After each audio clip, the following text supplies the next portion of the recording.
Voluntary Health Association of Tripura ni tuidul Mumbai tangsalo haste biremni loiklai mung panda Bhagat Singh Boys Hostel tongthayo songtha sakha pandao nograi engai manjagai pandano jengshoi dikha মন্ত্রী টিঙ্কু রয় তাই পশ্চিম Tripura হাঙ্কুনি ইয়াকচু আচুকফাং হরিদুলার আচার্যনো খবই কুবুনি আদং সংব tongmaikha habangni bukhaktei dal bidal sirengmungni tangbata shokpayo fia habangni bukhaktei shokpaimani sirengmungno shakno sirengai achugoi tongyawei khabai sirengai sirengmani bai shak gothogriwi ajna lama fuarnani shakni thani sihini pandao koklam narkha মন্ত্রী টিঙ্কু রয় মানুষ কিভাবে বুঝবে যে doctor দেখিয়ে ওষুধ নেওয়া উচিত বা আমাকে কোন রোগটা হলে আয়ুর্বেদিক বা হোমিওপ্যাথিকে যাওয়া উচিত, কোনটা হলে আমার যারা এডুকেটেড ডাক্তাররা রয়েছে তাদের কাছে যাওয়া, সেগুলো যতক্ষণ পর্যন্ত আমরা একটা নিচের স্তর পর্যন্ত অ্যাওয়ারনেস না করতে পারবো ততক্ষণ পর্যন্ত সম্ভব না। এগুলো আপনারা করছেন সরকারি ব্যবস্থা, সেগুলো আপনারা করে থাকেন। আমি এক দুটা কথা বলি আমি শেষ করবো। যারা এই অর্গানাইজার, যারা আজকের এই ব্যবস্থাপনা করছেন, আজকে আমাদের যেটা এই ভলান্টারি হেলথ অ্যাসিস্ট্যান্ট, আমার শুরুতেই যিনি স্বাগত বক্তব্য রেখেছিলেন, যিনি কর্ণধার এই অর্গানাইজেশনের, যিনি ফাউন্ডার মেম্বার, তিনি বলছেন যে আমরা অনেকগুলো অন্য অর্গানাইজেশন যেমন শিশু এবং মা শিশু এদেরকে নিয়ে আমরা কাজ করি। তো এই শিশু কল্যাণের যে কাজগুলো করা হয় সেগুলো যেন হৃদয় থেকে আপনারা করেন, আমি তাকে নিয়ে কোনো প্রশ্নবিদ্ধ চিহ্ন দাঁড় করছি না, কিন্তু মনের থেকে যেন করি। আমি একটা কথা অনেক জায়গায় বলছিলাম এই কয়েকটা দিন, যেহেতু এখন বিশ্ব পরিবেশ দিবস চলছে, আমরা 5 জুন থেকে সেটা মানাই। জুন জুলাই 2 মাস বিভিন্ন সরকারি দপ্তরে বৃক্ষরোপণ একটা প্রধান কার্যক্রম থাকে, কিন্তু এটা নিয়ে আমরা কেউ ভাবি না একবারও। যেই কার্যক্রমটা শুরু হয়েছিল 1973 আজ থেকে 50 বছর আগে। কেন শুরু হয়েছিল? যে গোটা পৃথিবীতে যেভাবে উন্নয়ন হচ্ছে, কলকারখানা, ফ্যাক্টরি, বিল্ডিং, তার কারণে গাছ-গাছালি কেটে ফেলা হচ্ছে, তার জন্য গাছ লাগাতে হবে। কিন্তু 50 বছরের মাথায় এসে কি সেই সমস্যা সমাধান হয়নি। আমি যদি এখানে যারা মঞ্চে রয়েছেন বা আপনার সামনে যারা রয়েছেন, প্রত্যেকে স্কুল বা আপনার কলেজে, যে স্কুলে কলেজে পড়াশোনা করেছেন, দেখেছেন সেখানে প্রত্যেক বছরই ক্যালেন্ডারে একটা কার্যক্রম রয়েছে, বিশ্ব পরিবেশ দিবস 5 জুন মানাতে হবে। তার জন্য একটা বর্ধিত অর্থ রয়েছে, সেখানে সেই অর্থ দিয়েই সেই কাজটা করা হবে। কিন্তু 50 বছর পর যদি আমরা দেখি উমাকান্ত বা আমরা এমবিবি কলেজ বা আমরা ত্রিপুরা ইউনিভার্সিটি বা আমাদের মেডিকেল কলেজ বা সারা স্কুলগুলোকে, তো 50 বছর তো বছরে একটা কার্যক্রম রয়েছে, সেই কার্যক্রমের আউটপুটটা কি হলো? 50 বছর মাথায় এসে দাঁড়িয়ে আমরা কি সেখানে গাছ দেখি? প্রত্যেক বছর তো 10টা করে গাছ লাগিয়ে এসেছিলাম, 50 বছর মাথায় তো 500 গাছ হওয়ার কথা ছিল, সেখানে তো গাছ নেই কেন? অর্থাৎ সেটা বাঁচানোর কোনো পরিকল্পনা ছিল না। সেটাকে গাছটা বাঁচবে বা সেটাকে আমরা বাঁচাবো তার কোনো রূপরেখা তৈরি করা হয়নি। ওই সরকারি কার্যক্রম সেটা লাগাতে হবে সেই অনুষ্ঠান করা হয়েছে। তার জন্য ওই 1973 শুরু করা কার্যক্রমটা 50 বছর মাথায় এসেও ওই সমান স্লোগানটা নিয়েই যেতে হয়, গাছ লাগাতে হবে, গাছ বাঁচাতে হবে। এইরকম আমরা যারা এই অর্গানাইজেশন গুলো চালাই, আমরা এই যেমন আমরা হোমগুলো চালাচ্ছি, আমাদের এখানে ছেলেমেয়েদেরকে খাওয়া পড়া দিচ্ছি, কিন্তু সেই ছেলেমেয়েগুলোকে সঠিক করতে প্রতিষ্ঠিত করা, তারা কি কটা ছেলেমেয়ে বেরিয়ে সামাজিকভাবে প্রতিষ্ঠিত হয়েছে, তার নিজের পায়ে দাঁড়িয়েছে, কটা ছেলেকে আমরা সেখানে স্বাবলম্বী করে তুলতে পারলাম, সেটাও আমাদের মূল্যায়ন করতে হবে। আমরা আমাদের সময়ের শেষে এসে আমরা একটা সময় তার জবাব দিলাম, হ্যাঁ কতটা লোককে আমরা দেখি আমাদের গভর্নমেন্ট প্রত্যেক বছর স্বাবলম্বন লোন দেয়। কতগুলো লোন দেয়? প্রত্যেক বছর কোটা রয়েছে 5000 লোককে লোন দেওয়া হবে স্বাবলম্বন। পিএমডিবি তে 200-250 লোন দেওয়া হবে। অর্থাৎ আমরা যদি দেখি 5,500 লোককে ব্যাংক থেকে প্রত্যেক বছর সাবসিডিতে লোন দেওয়া। কত বছরের কার্যক্রম?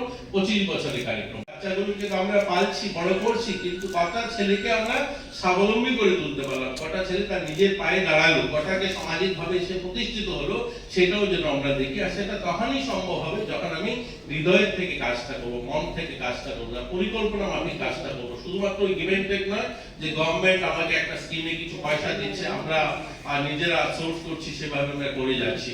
আমি ইতিমধ্যে খুব কম সময় হয়েছে, মাত্র এই আমাদের এই নতুন সরকারের অল্প কদিন, আপনারা জানেন এই বছরে 2023 সালে নতুন সরকার প্রতিষ্ঠা হয়েছে, আমাকে সোশ্যাল ওয়েলফেয়ার দেওয়া হয়েছে।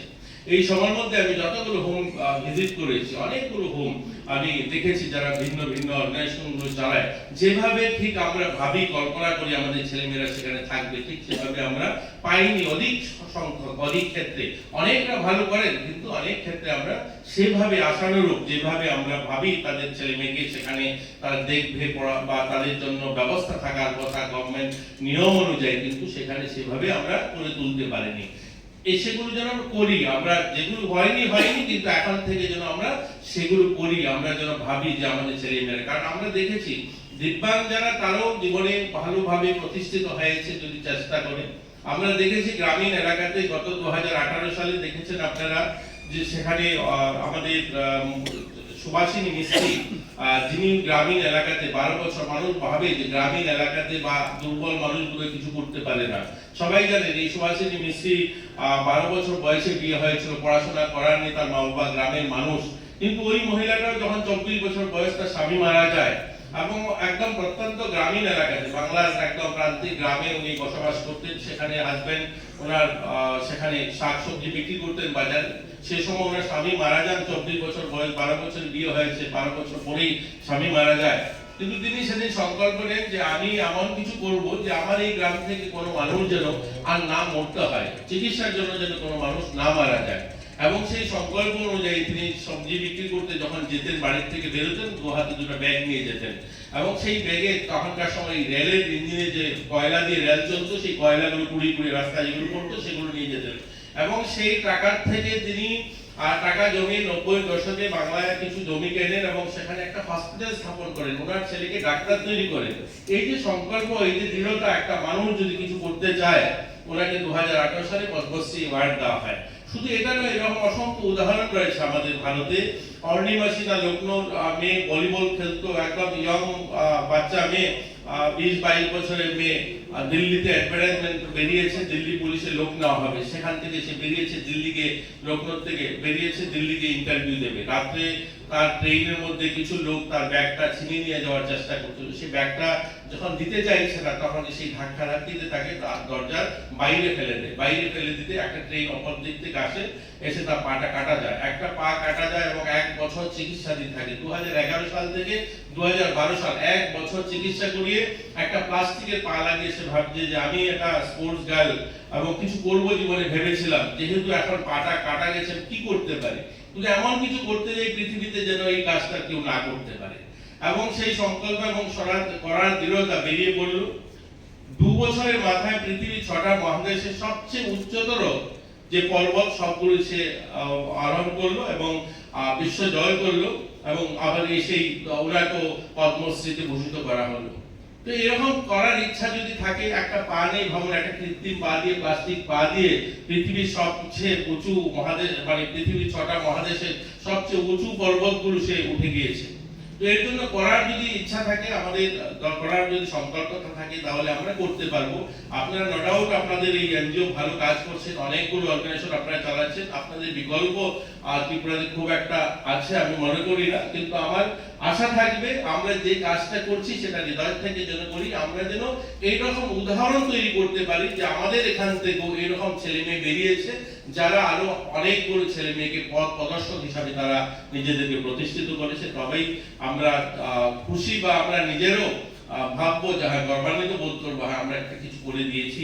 তো আপনারা সবাই ভালো থাকবেন। সবাই রাজ্য খোড়াগুলিনী প্রণব নিকথম, ব্যুরো রিপোর্ট, খুম্পুই।